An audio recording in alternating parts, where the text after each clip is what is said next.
මාගදී පාලි අපේ තක්සලා. තෙරුවන් සරණයි සියලු දෙනාටම. අද අපි මාගදී වැඩසටහන ආරම්භ කරන්නේ විශේෂයෙන්ම පාලි සාහිත්‍ය පාඩමක් ආරම්භ කරන්න. අපි දැන් සති ගණනාවක් තිස්සේ භාෂාව සම්බන්ධව ඉගෙන ගත්තා. පාලි භාෂාවේ විභක්ති පිළිබඳව ඒත් විභක්ති වර්ණ නැගෙන්නේ කොයි විදිහටද කියන එක පිළිබඳව අපි ඉගෙන ගත්තා. අද අපි අවධානය යොමු කරන්න බලාපොරොත්තු වෙන්නේ පාලි සාහිත්‍ය පැත්තට. පාලි සාහිත්‍ය විදිහට ගත්තාම ප්‍රධාන වශයෙන් පාලි සාහිත්‍ය කොටස් 4ක් අඳුර ගන්න පුළුවන්. කොටස් 4ක්. පළවෙනි කොටස තමයි ත්‍රිපිටක පාලිය කියන කොටස. පාලි සාහිත්‍ය ප්‍රධානම අංගය තමයි ත්‍රිපිටකය. මොකද බුදුහාමුදුරුවෝ ධර්මයේ දේශනා කරපු ඒ ඒකකේ තමයි ත්‍රිපිටකය කියලා අපි කියන්නේ. බුදුරජාණන් වහන්සේ ධර්මයේ දේශනා කරපු භාෂා මාධ්‍ය විදිහට පොදුවේ අපි පිළිගන්නේ පාලි භාෂාව. ඒ පාලි භාෂාව අයිති වෙන්නේ ප්‍රාකෘත භාෂාවක් විදිහට නේද? එතකොට මේ ප්‍රාකෘත භාෂා අතර පාලිය සුවිශේෂී ප්‍රාකෘතයක්. මෙන්න මේ භාෂා මාධ්‍ය පදනම් කරන් විශාල සාහිත්‍යයක් ගොඩනැගිලා තියෙනවා. පොත්පත් ගණනාවක්. ගද්‍ය පද්‍ය විදිහට නේද? එතකොට මෙන්න මේ සාහිත්‍යයේ ප්‍රධාන ඒකකයක් තමයි ත්‍රිපිටක පාළිය කියලා කියන්නේ. ඒතර පළවෙනි ඒකකය ත්‍රිපිටක පාළිය.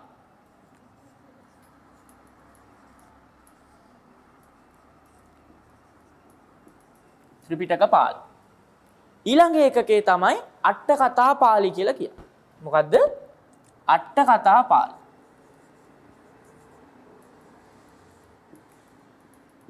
අට කතා පාළි.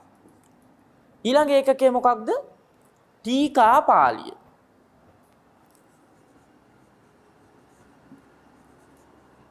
ටීකා පාළි. ඊළඟට ප්‍රකරණ පාළි.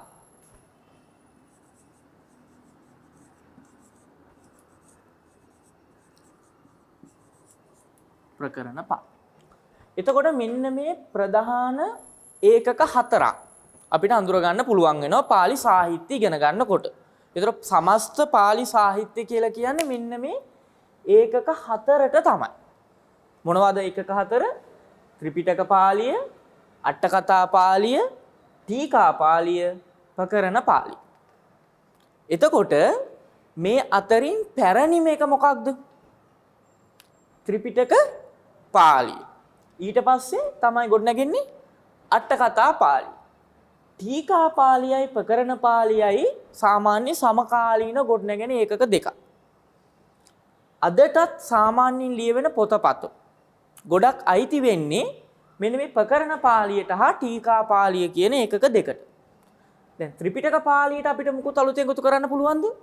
බෑ නේද? ත්‍රිපිටක පාළිය සම්පූර්ණයි. මොනවද ත්‍රිපිටකය කියලා කියන්නේ? විනය පිටකය, සූත්‍ර පිටකය, අභිධම්ම පිටක. මෙන්න මේ තුන. එතකොට ඒක පරිපූර්ණයි නේද? ත්‍රිපිටකය සම්පූර්ණ වෙලා තියෙන්නේ. පළවෙනි සංගායනාවෙන්, දෙවෙනි සංගායනාවෙන්, තුන්වෙනි සංගායනාවෙන් කියන සංගායනා අවස්ථා තුනේ. මෙන්න මේ විදිහට ත්‍රිපිටකය සම්පූර්ණ වුණා. සම්පූර්ණ වෙලා අට කතා පාළිය කියන එක කොහෙද ගොඩනැගෙන්නේ? සාමාන්‍යයෙන් අපේ ථේරවාද මතය තමයි සංගායන අවස්ථාවන් වලදීම අට කතාව කියන එක මහ තෙරවරු ගොඩනැගුවා කියන එක. පොත් විදිහට නෙමෙයි. ඒවා වාචෝද්ගතව නේද? වචනෙන් තිබුණා. මිහිඳු මහරහතන් වහන්සේ ලංකාවට වැඩම කරනකොට මෙන්න මේ අට කතා පාළියත් ලංකාවට අරගෙන තමයි වඩින්නේ. හැබැයි ඒක ඒ තරම් විශාල ග්‍රන්ථ ප්‍රමාණයක එකතුවක් නෙමෙයි. ඒ අට කතාව තමයි සිංහලෙන් තියන්නේ අනුරාධපුර යුගයේදී අපි ඒවට කියන මොනවද? හෙළටුවා කියලා නේද? මොනවද ඒවට කියන්නේ? හෙළටුවා. හෙළටුවා කියලා කියන්නේ සිංහල අටුවාව. මහා අට කතා, පච්චරි අට කතා, කුරුන්දි අට කතා කියලා නේද? ප්‍රධාන අටුවා 3ක් තිබිලා තියෙනවා. මෙන්න මේ අටුවා වලගම්බා රජුරුවන්ගේ කාලෙදී ලංකාවේ මාතලේ අලු විහාරයේදී ත්‍රිපිටකය ගන්ථාරූඪ කරනකොටම පොත්වල ලිව්වා. ත්‍රිපිටකයත් එක්ක. අන්නේ හෙළටුවා පදනම් කරගෙන තමයි ක්‍රිස්තු වර්ෂ 5 වන සියවසේ. කොයි කාලෙද? ක්‍රිස්තු වර්ෂ 5 වන සියවසේ. බුද්ධඝෝෂ අටුවාචාර්යින් වහන්සේ ලක්දිවට වැඩම කරලා මෙන්න මේ සිංහලෙන් තිබුණු අටුවා පාලි භාෂාවට නගනවා. අන්නේ නගපු අටුවා තමයි අපි හඳුන්වන්නේ අට කතා පාලි කියලා. ඒක තුන් පිටකෙටම ලියවෙනවා නේද? දැන් අපි ගත්තොත් විනය පිටකයට සමන්ත පාසාදික අට කතා. සමස්ත විනය පිටකයටම ලියවෙන අටුවාව නේද? සමන්ත පාසාදික. ඊළඟ දීඝනිකායට සුමංගල විලාසිනී අට කතාව නේද? අභිධර්ම පිටකයට අත්තසාලිනී අට කතාව ධම්මසංගිනී ප්‍රකරණයට නේද? මෙන්න මේ වගේ ප්‍රධාන අටුවා ගණනාවක් ලියවෙනවා ලංකාවේදී. ඒතර අට කතා සාහිත්‍ය නැත්නම් අට කතා පාළිය ලංකාවේ ගොඩනැගෙන සාහිත්‍යයක්. ඊළඟ ටීකා පාළිය ගත්තොත් ලංකාවේ විතරක් නෙමෙයි ටීකා ලියවෙන්නේ. ලංකාවෙත් ලියවෙනවා. පොළොන්නරු යුගයේ ටීකාචාර්ය සාරිපුත්ත මහ තෙරුන් වහන්සේ නේද? ඒ වගේම බුරුමේ ටීකා ලියවෙනවා. මේ අතර විශාලම ඒකකයක් තමයි ප්‍රකරණ පාළි කියලා කියන්නේ. මෙන්න මේකට තමයි අයිති වෙන්නේ වංශ කතා නේද? ව්‍යාකරණ ග්‍රන්ථ, ජ්‍යොතිෂ්‍ය, ආයුර්වේදය, සංදේශ මේ කියන හැම ශේෂ්ත්‍රයක්ම අයිති වෙන්නේ මෙන්න මෙතනට. දැන් මහා වංශය, දීප වංශය, ධාතු වංශය නේද? දාඨා වංශය, සමන්ත කූට වන්නනා නේද? මේ ඔක්කොම වංශ කතා අයිති වෙන්නේ කොතනටද? ප්‍රකරණ පාළි. එතකොට මෙන්න මේ සමස්තය තමයි පාලි භාෂාවේ සාහිත්‍ය බවට පත් වෙන්නේ. එතකොට අපි පාලි භාෂාව ඉගෙන ගන්නවා වගේම වැදගත් වෙන මේ භාෂාවේ තියෙන සාහිත්‍ය මොනවද කියන එකත් අපි දැනගන්න එක. එතකොට භාෂාව වගේ මේ භාෂාව අපි ඉගෙන ගන්න යමක් sannivedanaya කරන්නේ නේද? යමක් අපි කියවලා ඉගෙන ගන්න, තේරුම් ගන්න, තව කෙනෙක්ට දෙයක් sannivedanaya කරන්න නේද? ඒතර ප්‍රධාන අරමුණ තමයි ධර්ම sannivedana නේද? ධර්මය බෙදා හැරීම. ඒතර පාලි භාෂාව ආගමික භාෂාවක් නේ. ඒතර ආගමික භාෂාවකින් කරන ප්‍රධාන දෙයක් තමයි ඒ ආගම ව්‍යාප්ත වෙන්නේ භාෂාව ඔස්සේ නේද? ඒතර බුදුහාමුදුරුවෝ දේශනා කරපු ධර්මය පැරණිම ස්වරූපයෙන් තියෙන්නේ පාලි භාෂාව. මොකද ලෝකේ තවත් ත්‍රිපිටක තියෙනවානේ. ඒතර ඒ ත්‍රිපිටක තිබුණා වුණාට දැන් සර්වාස්තවාදීන්ගේ ත්‍රිපිටකයක් තිබෙනවා. ඒවා තිබෙන්නේ මේ පාලියෙන් නෙමෙයි. ඒක තියෙන්නේ වෙනම නේද? අපි උන බුද්දිස්ට් හයිබ්‍රිඩ් සංස්කෘත කියලා. බෞද්ධ සංස්කෘතිය කියලා ඒකට කියන්නේ නේද? ඒක ප්‍රාකෘත භාෂාවත් සංස්කෘත භාෂාවත් මිශ්‍ර වෙච්ච භාෂා ස්වරූපයක්. එතකොට පැරණිම ත්‍රිපිටක ස්වරූපය තමයි අපේ පාලි ත්‍රිපිටකය. එතකොට මේ පාලි ත්‍රිපිටකයේ පැරණිම එකකේ තමයි ත්‍රිපිටක පාළිය. එතකොට මෙන්න මේ ත්‍රිපිටක පාළිය ප්‍රධාන වශයෙන් කොටස් 3යි. මොනවද කොටස් 3? විනය පිටකය, සූත්‍ර පිටකය, අභිධම්ම පිටකය. සූත්‍ර පිටකයට අපි කියන සුත්තන්ත පිටක කියලා තමයි කියන්නේ. සුත්තන්ත පිටක. ඇයි අපි විනය පිටකයේ මුලටම ගන්න? දැන් ගොඩක් අය ත්‍රිපිටකේ නම් කරන්න කිව්වහම සූත්‍ර පිටකෙන් තමයි පටන් ගන්න. නේද? හැබැයි වඩාත් නිවැරදි ක්‍රමය වෙන්නේ විනය පිටකේ තමයි මුලට එන්නේ. හේතුව මොකද? පළවෙනි ධර්ම සංගායනාවේදී පළවෙනිම සංගායනා කරන්නේ මොනවද? විනය නේද? ධම්මංච විනයංච සංගායෙය්‍යාම්. ඒ වාක්‍යය තියෙන්නේ කොහෙද? පළවෙනි ධර්ම සංගායනාව පිළිබඳ පැරණිම මූලාශ්‍රය. ඒක තියෙන්නේ විනය පිටකේ. පංච සතිකක් කන්දක කියන විනය වාර්තාවේ නේද? අන්න පංච සතිකක් කන්දක කියන විනය වාර්තා පොතේ තිබෙනවා ධර්මය සහ විනය තමයි මහතෙරුන් සංගායනා කරේ. ඒ අතිරිනුත් පළවෙනියම සංගායනා කරන්නේ විනය නේද? එතකොට විනය උපාලි මහරහතන් වහන්සේගෙන් නේද? විසර්ජනය කරලා තමයි ඒ පිළිබඳව සජ්ජායනා කරන්නේ. ඒතර විනය පිටකේ තමයි මුලටම ගන්න. ඒත් එක්කම අපේ ත්‍රිපිටක වර්ගීකරණය ගැන තොරතුරු තියෙන තැනක් තමයි සමන්තපාසාදිකා විනය අටුවාවේ බාහිර නිදාන වන්නනා කියලා කොටසක් තියෙනවා. මොකද්ද කොටස? බාහිර නිදාන වන්නන. අන්න ඒ කොටස ශාසන ඉතිහාසය අතින් ගත්තොත් හරිම වැදගත් තැනක්. ඒ කොටසේ තිබෙනවා පළවෙනි, දෙවෙනි, තුන්වෙනි ධර්ම සංගායනා වලින් ඒ ධර්මය සංරක්ෂණය වෙලා නේද? ඒවා පැවතගෙන ඇවිල්ලා ලංකාවට කොහොමද බුදුදහම ලැබෙන්නේ? නව රට සසුන් පිහිටුවන්නේ කොහොමද? නේද? අශෝක අධිරාජ්‍යයේ කාලේ නේද? ඒ ශාසනික දියුණුව ඇති වෙන්නේ කොහොමද? ඒ තොරතුරු තියෙන්නේ සමන්තපාසාදිකා විනය අටුවාවේ බාහිර නිදාන වන්නනා කියන කොටසේ. ඒතකොට අන්නේ කොටසේදී අපිට කියලා දෙනවා පළවෙනියෙන්ම විනය සජ්ජායනා කරනවා, දෙවනුව සූත්‍ර, තෙවනුව තමයි අභිධර්ම පිටකයේ තියෙන්නේ. එතකොට අපි දන්නවා බුදුදහමේ ආරෂ්ඨාංගික මාර්ගයේ නිවනට තියෙන ප්‍රතිපදාව නේද? නිර්වාණගාමී මාර්ගයට අපි කියන ආරෂ්ඨාංගික මාර්ගය නේද?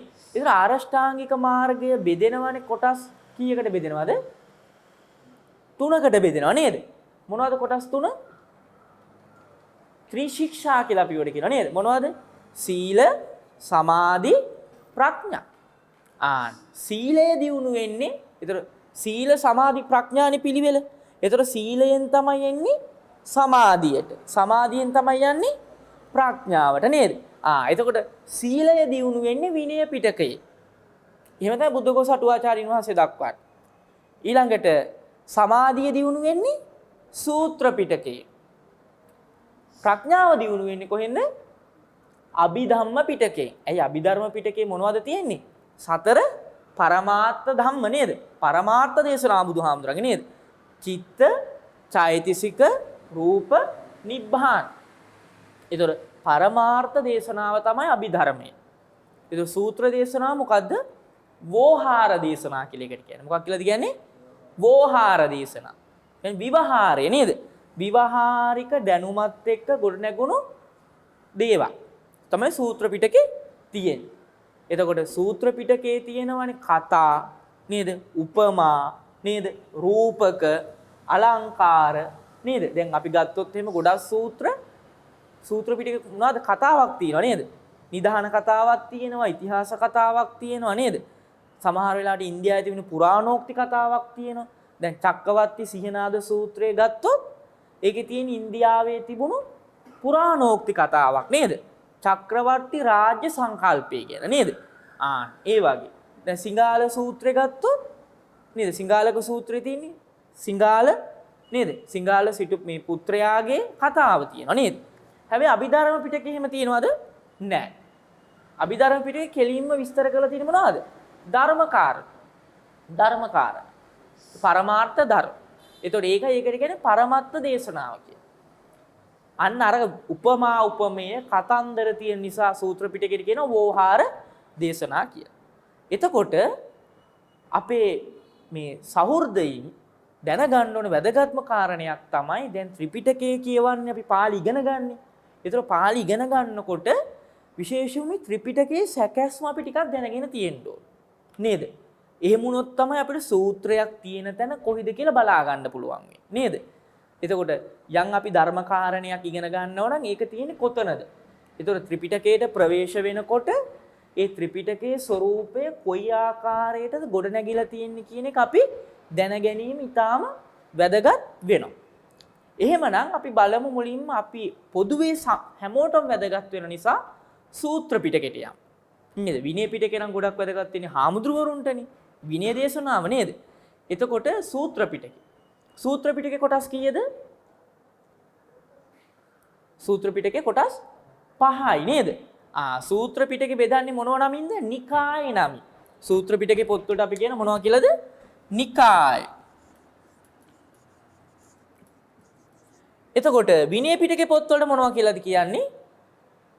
විශේෂ පරයායක් තියෙන හඳුන්වන. පාලි කියලා නේද? කොහොමද?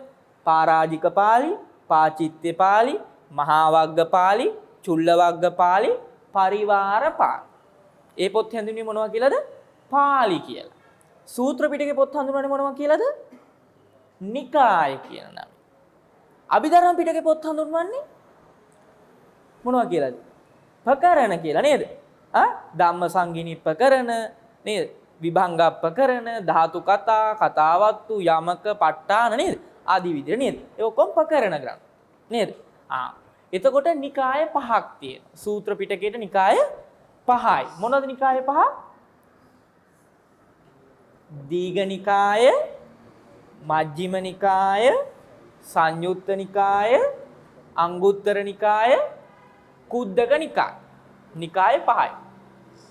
මේ නිකාය පහෙන් විශාලම නිකාය මොකක්ද? දීඝ නිකායද? වැඩිම. දැන් දීඝ නිකායේ සූත්‍ර කීයද? සූත්‍ර 34යි. දීඝ නිකායේ සූත්‍ර 34යි. කුද්දක නිකායේ පොත් කීයක් තියෙනවද? 15ක් තියෙනවා.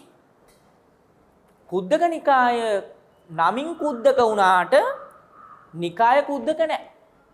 ඒ කියන්නේ කුද්දක නිකායේ තියෙන ඉගැන්වීම් නැත්නම් ධර්මකාරණා පොඩි.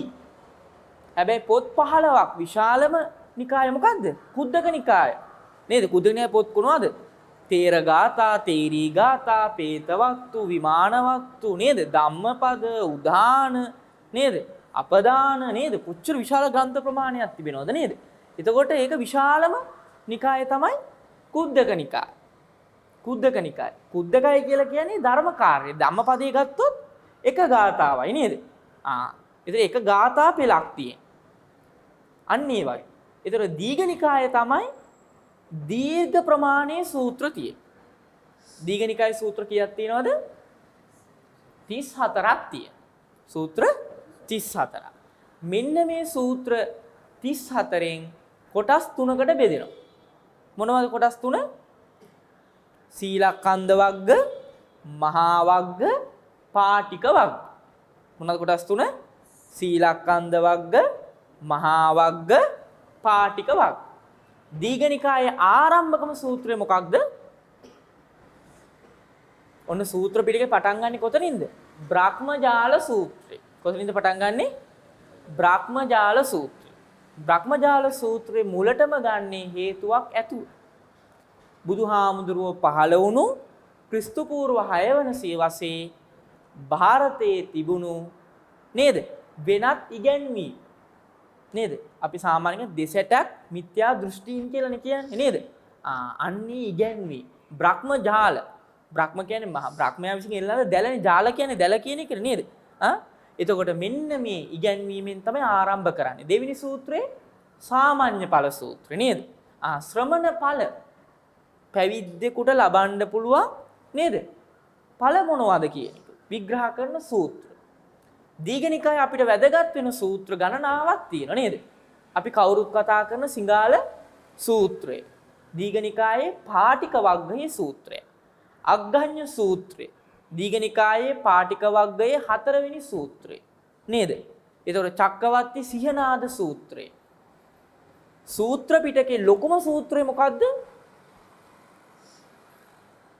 තේරවාද ත්‍රිපිටකයේ තියෙන විශාලම සූත්‍රය තමයි මහා පරිනිබ්බාන සූත්‍රය. ඒක තමයි තේරවාද ත්‍රිපිටකයේ තියෙන විශාලම සූත්‍රය. ඒතර මහා පරිනිබ්බාන සූත්‍රය. ඒක තියෙන්නේ කොහෙද? දීඝ නිකායේ.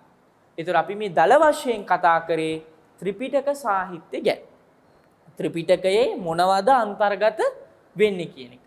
අපි මේ මාගදී වැඩසටහනේ විටින් විට සාහිත්‍ය සම්බන්ධවත් අපි සාකච්ඡා කරනවා අපේ ප්‍රේක්ෂකයින්ට මේ ත්‍රිපිටක සාහිත්‍ය පිළිබඳව දල අවබෝධයක් ලබා දෙන්න. මොකද මේ pāli භාෂාව ඉගෙන ගන්නවා වගේම ඒ pāli භාෂාව තුලින් ගොඩ නැගුණු ඒ ත්‍රිපිටක සාහිත්‍ය පිළිබඳවත් අපිට අවබෝධය අවශ්‍ය වෙනවා මේ ධර්මයේ ගවේෂණය කරනකොට. ඒ පිළිබඳව දල අවබෝධයක් තමයි අපි මේ තුලින් ලබා දෙන්න බලාපොරොත්තු වෙන්නේ. අපි ඉදිරි සතියේදී විශේෂයෙන්ම වාක්‍ය පරිවර්තනය පිළිබඳව සාකච්ඡා කරන්න බලාපොරොත්තු වෙනවා. ඉදිරි සතියේ හමු වීමේ බලාපොරොත්තුවෙන් සියලු දෙනාටම තෙරුවන් සරණ ප්‍රාර්ථනා